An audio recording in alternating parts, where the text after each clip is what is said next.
સ્પાના શોખીનો એક આંખ ઉગાડવાનો કિસ્સો સામે આવ્યો છે.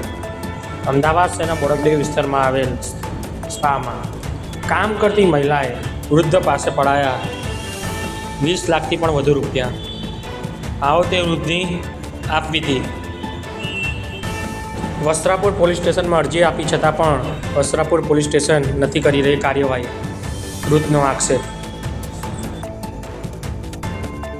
મારું નામ કીર્તન છે. મારે અત્યારે એક સ્પામાં ગયો હતો. સ્પામાંથી મારે એક છોકરીનો કોન્ટેક્ટ થયો હતો. એ છોકરીએ મને 1.5 વર્ષની અંદર 45 લાખ રૂપિયા જેવા મારી જોડથી પડાયા છે. અને હજી બી મને વધારે પૈસા માટે, મકાન લેવા માટે અને એના ભાઈના મેરેજ માટે 6 લાખ રૂપિયા માગે છે. મેં એને ના પાડી તો એમાં અત્યારે મને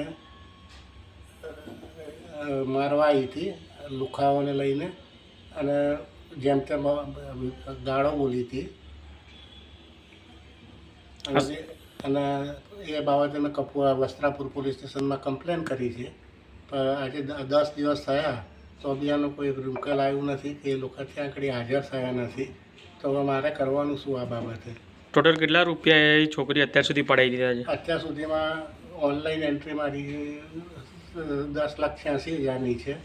2 લાખ રૂપિયાના એના ભાઈના લગ્ન માટેના દાગીના અપાયા હતા.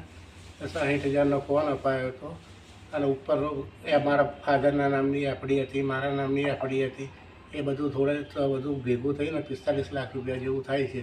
અગાઉ બી મેં 1 વર્ષ પહેલાં બોડકદેવમાં આની માટે એપ્લિકેશન કરી હતી.